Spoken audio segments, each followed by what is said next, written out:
So I started on violin when I was 9 years old. And when I say violin, I mean I wanted to play fiddle, really. I guess my dad listened to a lot of country music now that I think about it, and maybe there was some influence there that I was hearing violin on like country radio and that kind of thing. For sure, Charlie Daniels, I remember that song, you know, Devil Went Down to Georgia. That was like, oh yeah, I want to be able to play that on violin, you know, and I maybe was able to get like a couple of those licks by the time I was 11 or 12 years old or something like that. And I did enjoy playing it. I'd like to pick it up again someday. I still have that violin.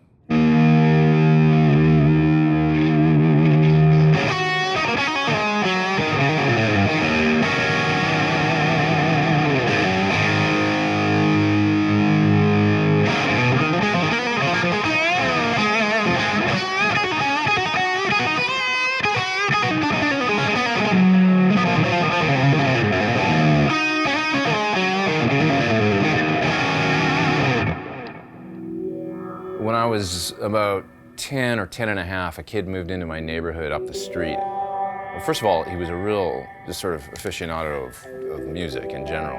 So he had a massive record collection and he had this really great stereo system. The Beach Boys, the Beatles, The Who, Van Morrison, Frank Zappa, like all kinds of really crazy cool music. He'd sit me down in his chair, put headphones on my head or blast it through big speakers, put on a record, and he'd hand it to me and say, just sit there and read this, and because I'm like 10, so I'm like all wanted to, you know, I'm kind of scattered and running all over the place. He's like, read the liner notes and listen to the music and get into it. I remember really being interested in guitar and my mom going out and renting me a guitar. Before my folks bought me a guitar, they wanted to make sure I was going to stick with it and that kind of thing. So there was a local shop that rented guitars by the month, I think. So they rented an electric guitar for me. And that's really all it took to get me hooked. And I was a nerd. I mean, you guys have seen, if you know me, you've probably seen the cover of my first album. I stuck the dumbest picture I could possibly find of myself on the cover of my record, which is me when I'm about 11 years old at Sears, doing a photo shoot with my guitar. I think we were going to do family photos. First time I ever played guitar in front of anybody, like a crowd, was a show and tell thing at school. And I remember taking this stuff to school and playing Iron Man by Black Sabbath in front of like for show and tell in front of my 6th grade health class. And the looks on the kids' faces when I played that song, you know. Here is this nerdy guy that all of a sudden it's like, wow, he's nerdy, but he can kind of rock. That's pretty cool. And I could see that, like in my mind, like a light bulb went on, like that transformation. I was like, oh, I think I found my thing. So that's how that happened. I usually say I'm sort of half self-taught, but I had some really powerful, important musical figures to sort of set me on my way. I learned that technique is not actually the hardest thing. It's like the developing your own sound and feel and phrasing and stuff like that. But the technical thing for me actually came pretty quick. And it was really like Paul Gilbert, Steve Morse, Vinnie Moore, watching these videos by these guys and, you know, really committing to using a metronome and practicing. It was like my technique in about 6 months kind of went through the ceiling. I could play it like faster than I probably can now. I was maybe 16 when this came out, and I would sit and work on this. This was the first exercise in his video.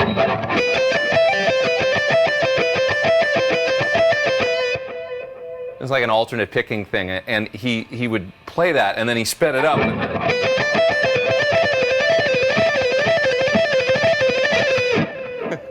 And so I sat with a metronome and did that kind of stuff for like 6 months, like, you know, like a monkey in my bedroom, with like just like going over it and over it and over it, just trying to learn how to get faster.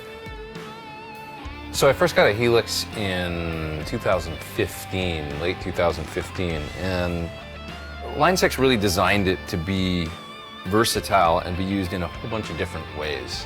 It's different than many of the sort of modeling units on the market, I think, in that you can use it like that, like as a modeler that has amp models in it, with speaker sounds and effects and stuff, and you can run right into it and then come out of it into a PA or into a recording interface or something like that. So it's really like kind of like the only piece of gear you're using. But they also designed it to be integrated with your pedals. So there's effects loops in the thing. So on my pedal board here, I've got, you know, a few different pedals that I've integrated with it. That's really powerful because it's like, hey, you've got your favorite pedal, now you can use it with this thing. You can store it in an effects loop as part of a preset. So when you turn on a certain preset, that pedal comes on.